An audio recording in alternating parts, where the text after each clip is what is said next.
So you may or may not know. Hi Max, you coming in? I am on my 5th of the Whimsical Watercolor book series. Oh, hi Sean. And I was getting a little bored using the Prima sets all the time. So this book, I'm actually, and it's due out any day, I'm actually going to be using some new paints. They're not new to me, but they might be new to you. So I wanted to make a video to introduce these to you. These are by Kuretake, and they are, I'm using 2 sets. And so I'm using the same 2 sets for all 13 whimsical houses in the book. All right, and the 2 sets are the Art Nouveau set, and the colors, it's a really unusual watercolor, and I'll show you why that is and how it's different from regular watercolor, but they're in these gorgeous colors. I just was inspired by them and I thought it would be super fun. But when I started off using those, I was like, oh, I would really love a gray and a few other colors. So I also am doing some with the Nuance set, which is this little 12 kind of side set. So yeah, I wanted to just turn my camera around and show you how this looks. It's funky paint. It is watercolor, but it's a little bit more opaque than regular watercolor, and it layers funky, unusually, and not as like straightforward glazing as you might expect from regular watercolor, but it's perfect for the houses that I'm doing in my book. So I wanted to just show you and talk a little bit about why I'm using this. Just so you know, for all the books, you're always welcome. Just use whatever supplies you have around and that you love. You don't have to buy a thing, but I just wanted to talk about it in case you are interested. And I really hope you enjoy my new book, Happy Hooses, coming out very soon. Welcome back to my channel. I'm really glad you're here today, especially if you have been collecting up all of my whimsical watercolor books. This video is... Where's my Barnyard Besties? Oh, my heavens. Oh, there it is. This video is especially for my book collectors because for the first 4 books of the series, I have been using these sets by Prima. And you will be happy to know, in case you're distressed, that on book 5, I'm going to be deviating away from them. That on book 6, I'm going back. So if you've started collecting them, don't have a heart attack that I am using the Kuratakes for book 5. I get a little ADHD and I get bored and I want to kind of mix it up. But the reason I wanted to do a video is that they're a little bit different than like classic Western watercolors. These are Japanese. And the binder in them, as well as the binder to pigment ratio, is really, really different. So the ingredients are different. So they kind of behave a little bit differently, and the end effect is also a little bit different than what you're used to with Primas. I really just wanted to talk about that in case anybody's freaking out or they notice it and they're like, what is this? Now, to be clear, they are totally watercolors. There's nothing not watercolory about it. They're just a little bit different. So this is a little sneak peek for you. Don't tell anyone that I'm giving you sneak peeks. And what I quickly realized, this is one of the first ones that I did, was that typically when you're using sort of classic Western style watercolors where the binder ingredient is actually, what's it called? Gum arabic and not the animal glue and sugar and starch and sometimes beeswax and glycerin that the Kuratake. And what I noticed is that they don't layer the same way. It's basically, long story short. And so the ways that I was doing watercolor for all the books 1 through 4 were not working the same way with the houses. And I realized that super duper quickly. So I wanted to make a whole video on it in case you're running up against the same thing. You buy the book, you're doing all the exercises, and then you're like, wait, what is happening? This video is for you. So what I ended up doing was very quickly, this was actually the first one that I did. You can see it in the end of Barnyard Besties. I always do a little sneak peek in the end of the book. And this book, by the way, Happy Hooses, is out any day. But the difference is that I had to really rely on my colored pencils for the deepening and the darkening rather than just more concentrated watercolor. So typically, that is exactly what I do. I just add more or less water and then I do another layer. It's called glazing. Well, glazing doesn't really work really well with the Kuratake. So yeah, we need to figure out, alternatives. And again, I'm going to be relying on colored pencils to be that for me. So I thought it would be really cool rather than just talking about it today, is we could actually do 2 side-by-side projects. All my people that have been collecting up their Primas can do. We're gonna do 2 witches since spooky season is coming up, and also stay tuned for this is coming up next week, either that or the week after. I might have to do a flip through if my book is in, and then this one is following. This is actually one of the houses in the book, and I'm gonna be doing this from scratch. Not the drawing is in the book, but we're gonna be watercoloring and coloring pencil and doing all the little final details that I do on here on YouTube for you in case you want some help and do another project from the actual book, which is gonna be very exciting. Yes, so for today it's more of a demo, but it's also an experiment, and I've also created these 2 PDFs. If you would like to follow along with me, these 2 little coloring pages. I have drawn these out on hot pressed paper.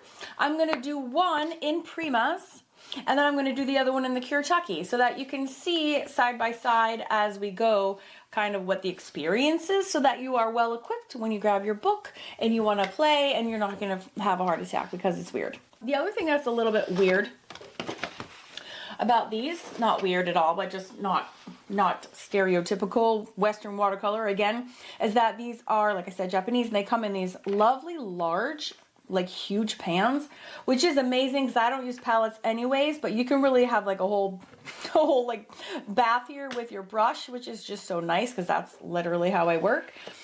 These are, I think this classic comes in a 36 set, a 48 set, and then these are the Art Nouveaux that I mentioned before that I'm using. So the way that I use them, I know most people like pre-wet their watercolors. I just don't. I'm so lazy. I just don't. I just dive in. So I do have my paper towels with me. These are all the glorious colors all swatched out. These are the actual swatches that you'll see in the book. I always will like literally give you the swatches I'm using in the book step by step, so you know what to do if you want to follow along exactly. That's the whole purpose of the book. So I thought today I would use, I think, these 2 greens, which is this pea green and this green gray, and then to give you a sense of what that looks like, this is that green gray. So it's like this beautiful muted gray. The other thing about Kuretake is that it is almost like, I've heard it be compared to gouache. I don't think it's quite gouache-like. It is in that it re-wets really easily, which is also one of the reasons why it doesn't layer very easily or very well for that matter. So when you go to lay or glaze, put the second glaze on top, it doesn't like stay, it just re-wets it. So you don't have that. So in that way, it is a lot like gouache. But on the other hand, you also get these really cool effects where, like, this was me putting a darker orange over the yellow, and it gives it this like kind of yummy, like grungy look as well. So you can use that and really play up that to your advantage, which is what I ended up doing. And this was one of my later houses, and so this is also what's on the cover. And so by this time I had quite a bit of practice, and I could understand like what that was going to do, kind of the grunge factor, and again, use that to my advantage instead of being like, oh no, it's not layering. This is probably the best job layering that I could have done, just doing the most excessive, like extra amounts of the pea green over lighter shades, but it was like super hard to do, whereas that's very natural for like a normal watercolor.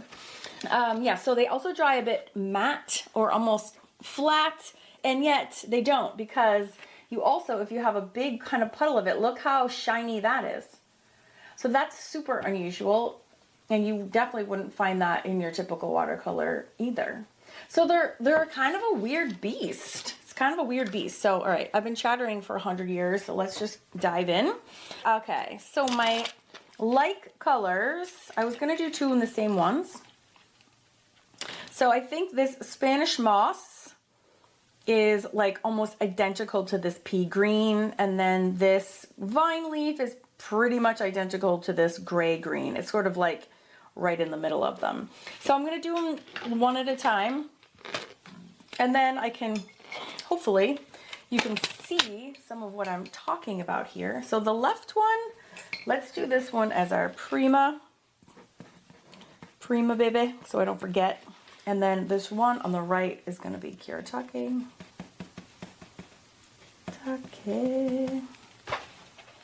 Okay, so my Prima one, I'm gonna do this Spanish moss, which is right here. All right, I know I'm the weirdest watercolorer because I don't use a palette. So I just get this nice and wet. I don't pre-wet my palette in any way. And we're just gonna lay down this color. All right, and then this will be important when we go to add our shadows. So I do use colored pencils in Little Women, which is book 1. But I actually use I just colored over her hand. Just, you have your paper towels, they fix everything. I've been really enjoying this paintbrush lately.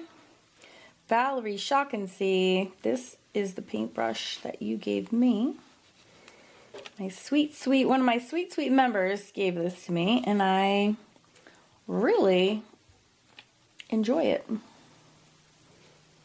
And I've been using it kind of more and more. It's kind of a sweet spot. It's a long round, and it has this beautiful long tippity tip on the end of it that I really like. It's by Princeton, a Velvet Touch. So it's kind of nice. It's kind of like a nice all-purpose one. She was so sweet.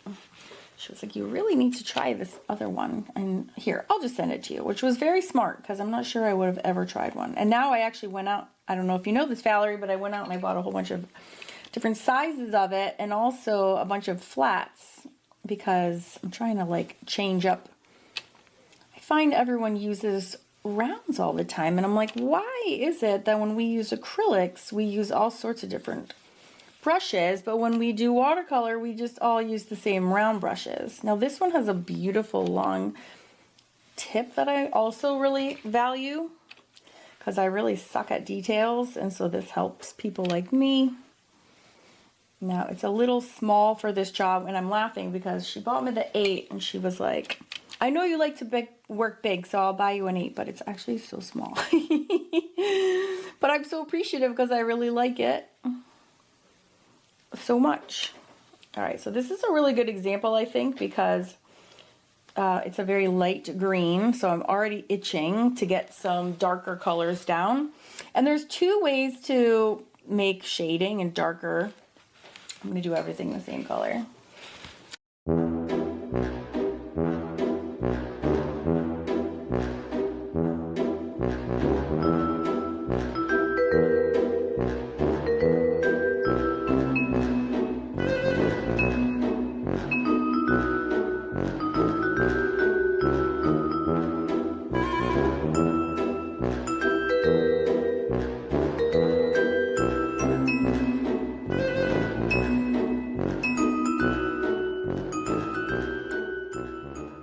I am going to use this crabapple, which is in the same terrain. What is this? This is the terrain, yeah.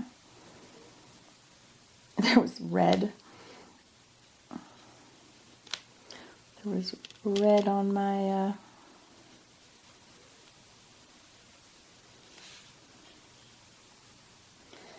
red in my palette on my little crabapple. Is this crabapple? Yes. Paint color.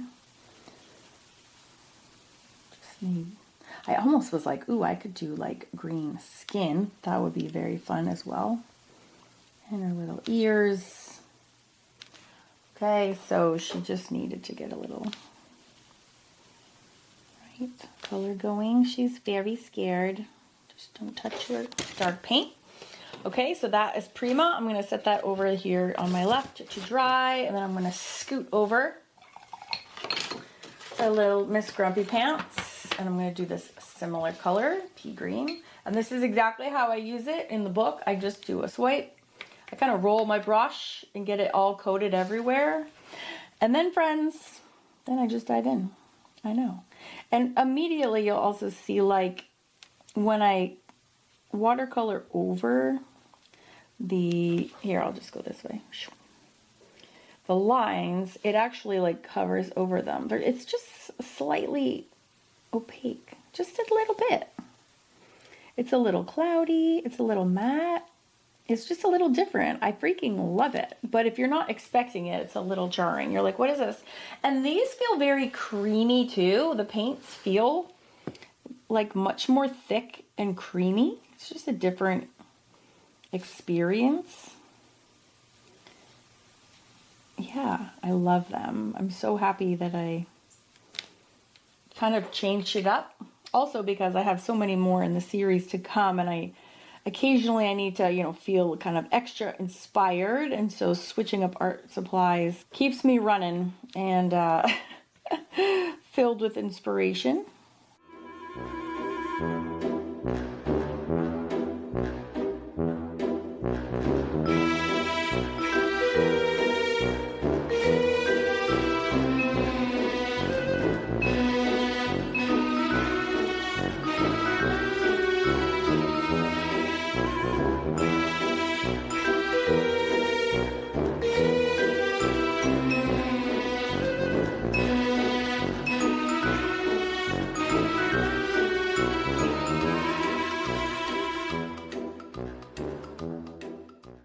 All right, so they're almost the same. Now this one, I don't know what you can tell. It's still wet. It's a little bit, no, they look pretty identical actually. The only bit that's a little bit darker is just her upper body here. It's a little bit more solid. This, I see a little bit more of the white of the paper showing through. And this is a little bit more solid, but then there's some, like, you know, classic streaky watercolor effects right there as well. Okay, so now I'm gonna go back to this one. And, ooh, should we give her purple hair? What hair should we give her? Okay, so for black, I'm gonna give them both black hair. This is my Prima. This is the classic set. Again, I just doink my brush. It's about as fancy as we get around here.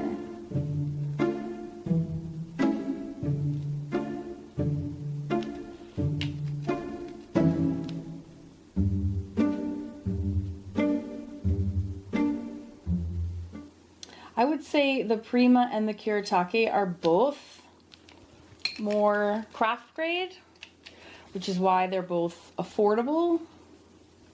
Prima is a little sketchy on how they release their light fast information.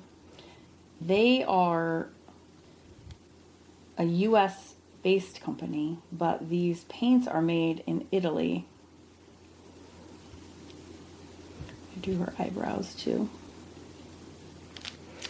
But personally, I love the Primas because they're so affordable and they are nice and richly pigmented. And I just love that, you know, so many people have access to them. They also last forever. I feel like all watercolors, I feel like they last forever. People complain that they might be pricey, but they last like literally forever. I watercolor like every day and it looks like they're untouched. It's really bananas how long they last. All right, so I'm gonna do her little hair up there.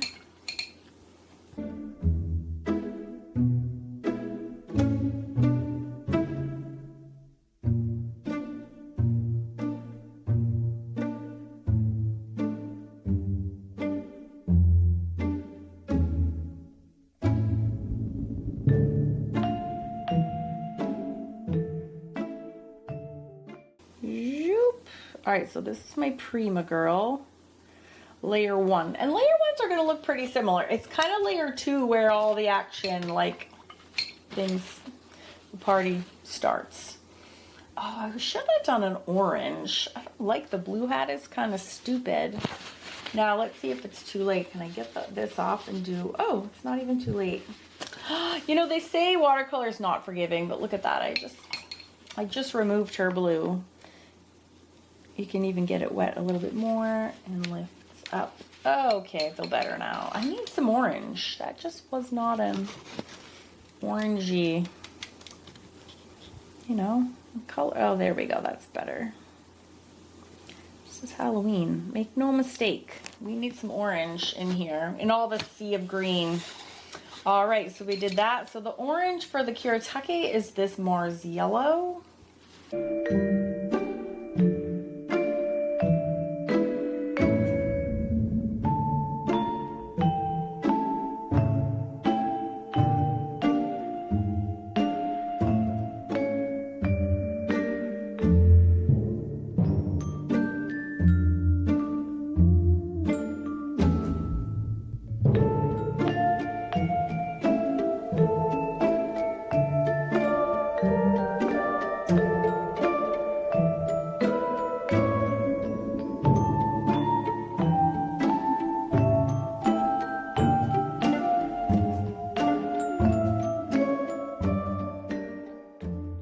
So, back to our Prima girl.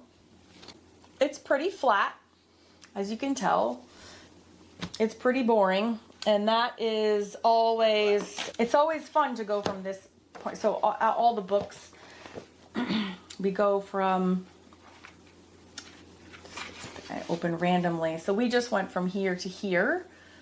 That even has a little bit more shade already. And then the jump from there to here is all about water control. So there's a good little graphic in the beginning here that's like how much water is key, right? So if you have a little bit of water, you can go in with a second coat and do a strong layer. So that's going to work for our Primus.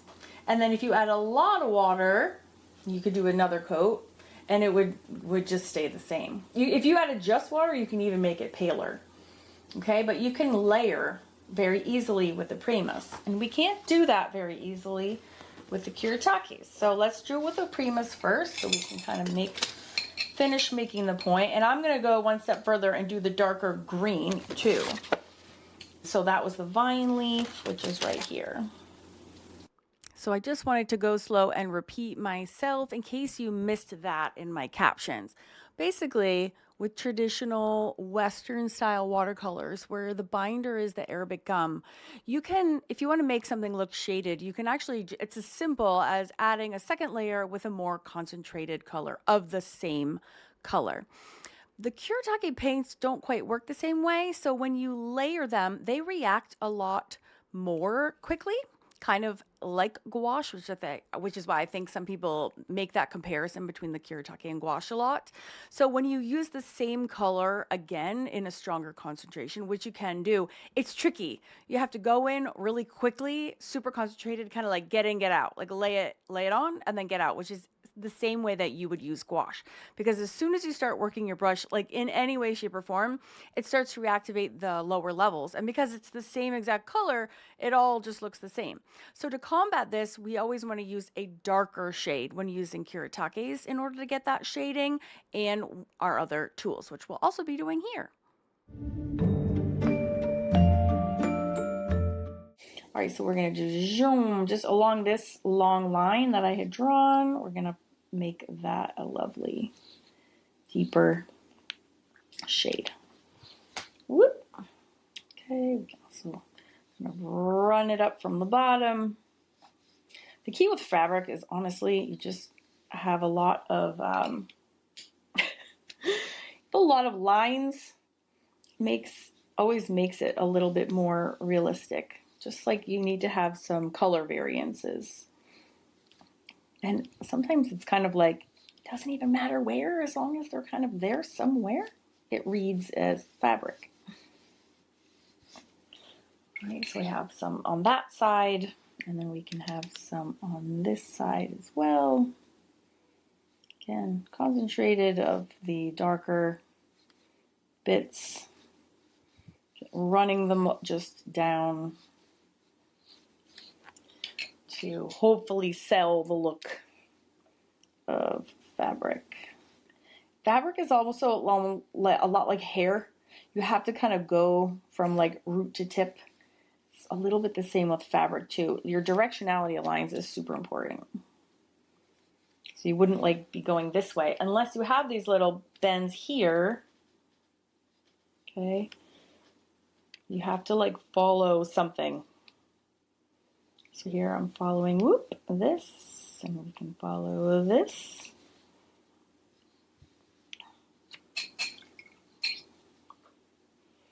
All right, and very clear. You can see that. Awesome. We can do the same with the black. Where's my black from the classic set? Borrow that.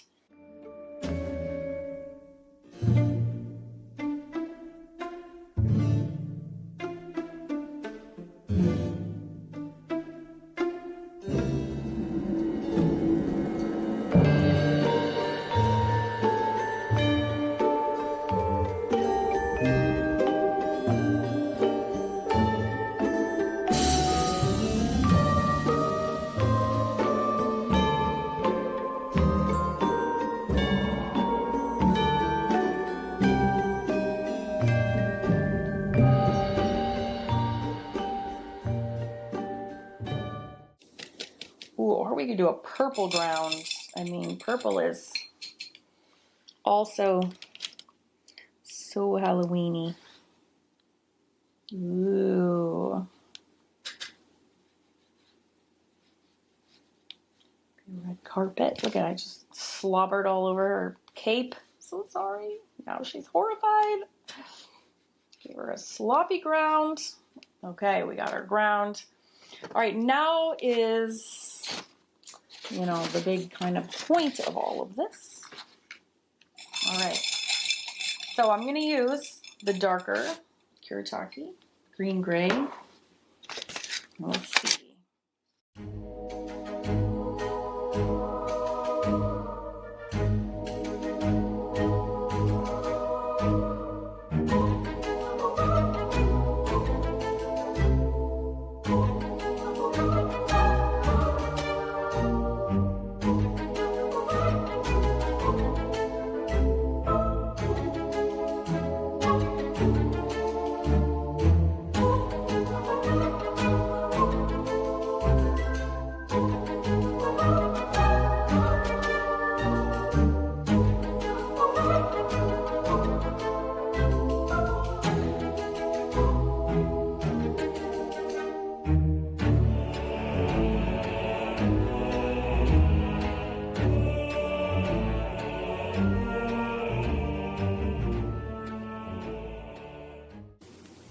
All right, now what I'm going to do is I'm going to treat each like I would in their respective books. So if I was using the Prima, I'm going to do a little bit, where's my color? So I'm going to do that crab apple plus a tiny bit of the orange. She needs some shading as well. Even your cartoons need shading, guys. They feel really sad and left out if you don't. Look at her face. We're going to circle around her eyes, around her face, her nose. Get more paint. Around here.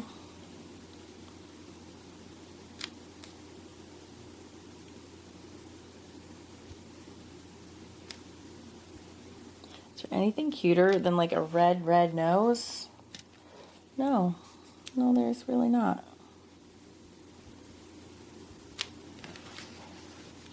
Our hands. To make sure I'm working on the right one. I'm like, wait, is this the right one? This is my Prima one. Okay. All right, and then the other most frequent supply I use with my Primas, other than colored pencils, is always my soft pencil and my blending stump. So I'm gonna bust out the colored pencils for this one in the same way that I'm using them for the Happy Hooses.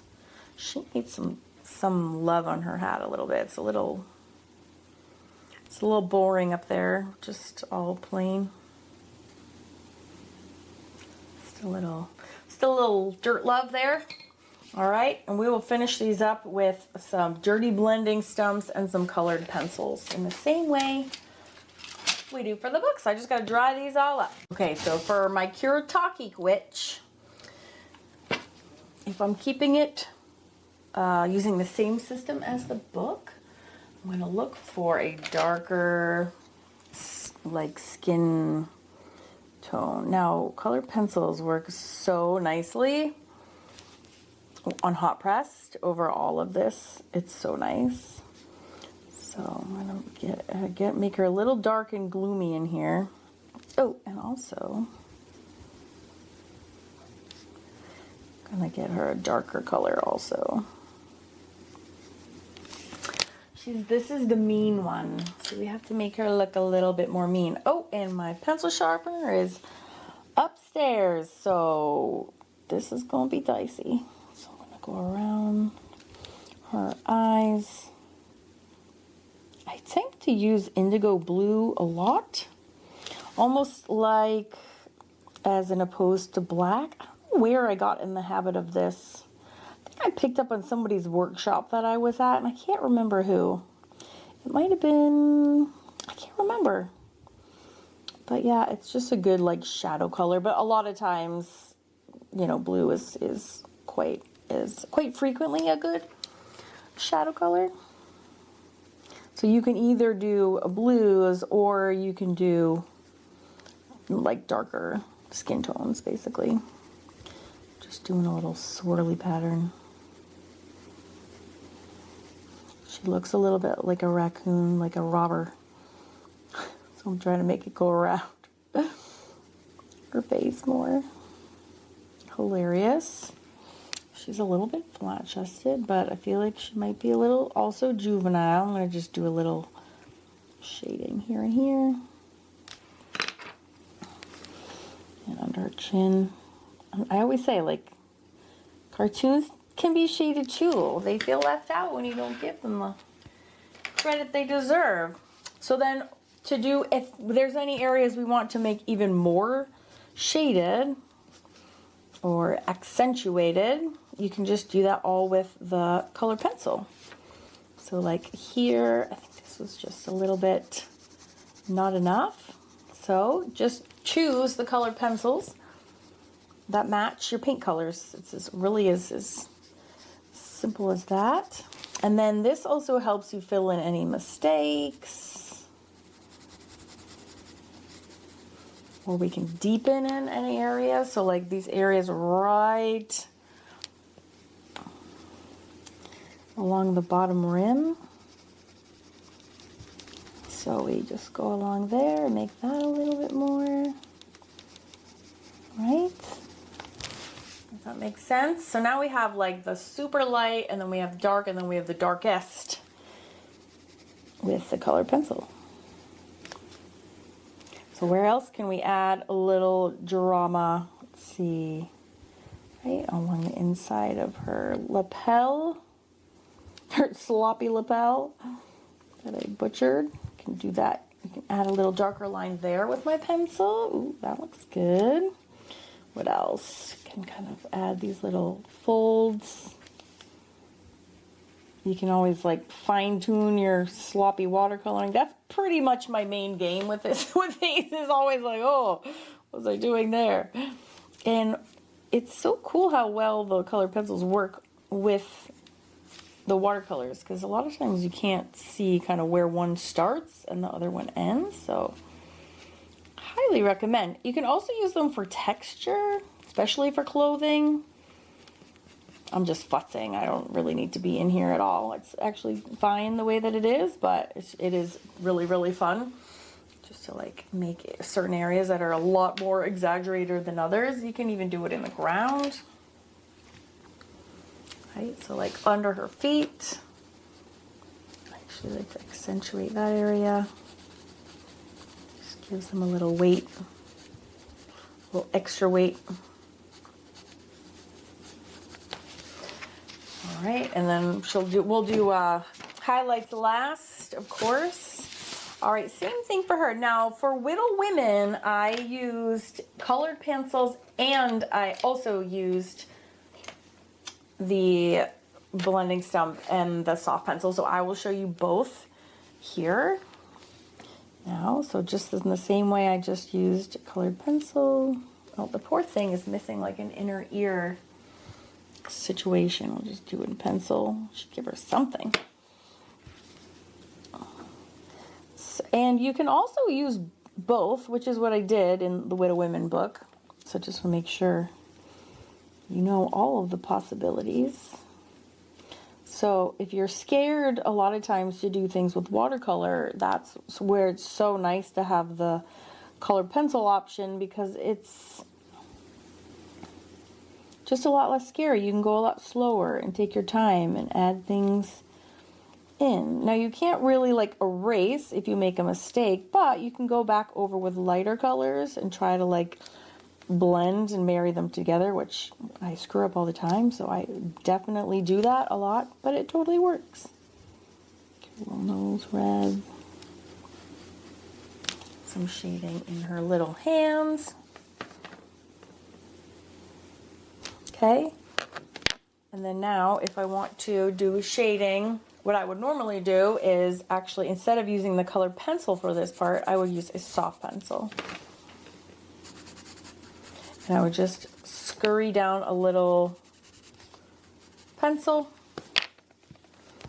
And then I would take my big fat dirty blending stump and actually bring it right across.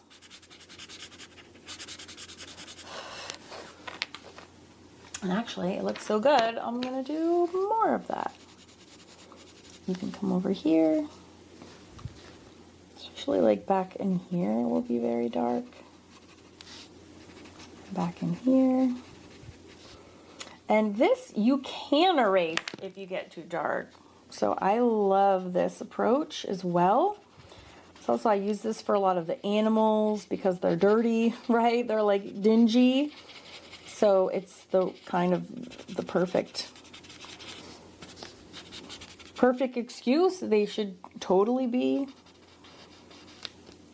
looking pretty grimy. I also use it all the time in eyes to do cover in the white of the eyes.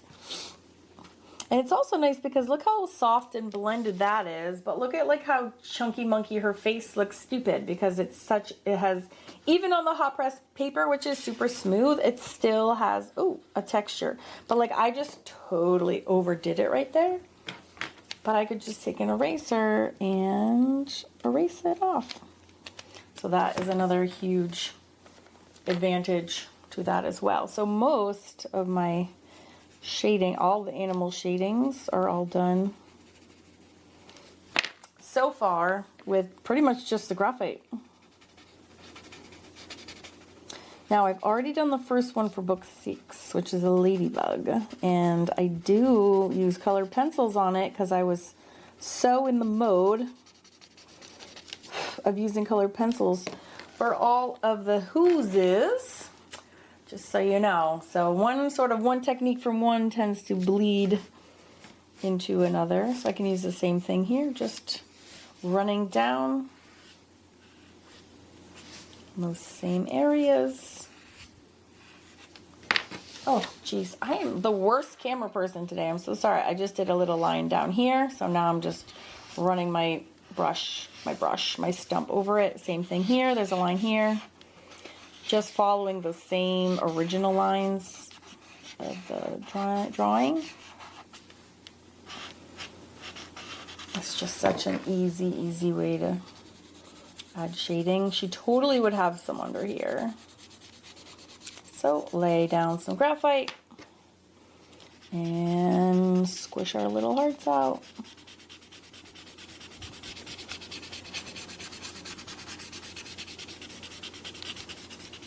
So easy and so fun.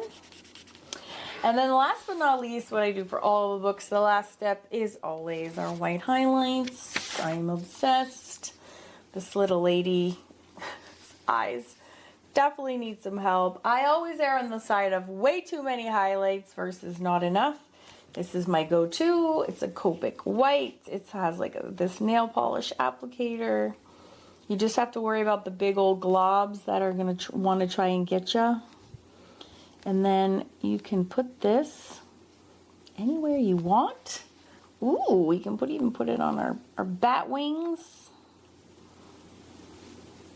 Can put them everywhere, but her eyes are like this horrible bloodshot, so I just want to make them stand out a bit. Maybe give her a little twinkle in here too. Oh my gosh, I need to put my glasses on so bad I can't see anything. That is better. She can even have one on her nose. I like them on the bats. That looks actually bat's ass. Oh, what's happening with my verbals? With my verb. What's coming out of my mouth? I do not know. All right. So I did it this way on that bat and that way on the other one. I think I like this one better. You don't really know till you try stuff. All right, let's do this arm. Yes. She looks cool. And then this, all the light areas you could add there. You never need as many as I put on, but I just love the highlights. And I'm not sorry. Do the hat here or here. Just decide which side is the light side and then just be consistent, and you can pretty much throw highlights all over. So this is the right side is the light side, so all along only her right arm gets it, and only the rightest side of her dress. Okie doke. So that's highlights on our grumpy girl, and then our scared girl, when you do the same ones, assuming you're done with our shading. Let's do our eyes first. Book, book, and then we'll do the same thing. We'll do the right side, and right, and we can even have one up here. Oh, little baby right, and all the way down there. And here, and here, and here, and here. So many whites. And she's so scared. And doo-doo-doo-doo. So, 2 different kinds of watercolors. One, the Primas that we've been working with for a while, and our new Kuratakes. And there are a whole not humongous differences between the two, as I thought. Even though I was experiencing them, I didn't seem to experience that same issue when I was doing it in front of witnesses, which isn't that always the case? But I'm glad for it. If you want to print these out and do some with me, I would love it. And then you can come share them in the my Facebook group with me as well. You can use the hashtag Karen's YouTube if you do this and you post, and then you'll automatically be entered to win any one of my books. And I have a lot. I think this is number 25 or 26. I don't know. I've lost track. I have so many. All right, my friends. So I will see you with another one related to watercolors. And if you haven't done my Donkey Duo yet, this is full length, real time lesson in watercolors. I know lots of you have done that, but if you haven't done it yet and you're interested, I'll put a link to that. And subscribe. Like this video if you found this at all interesting or fun. You can check the description box for all of the neat, sweet details, and I'll see you next week for another video. Thanks for watching.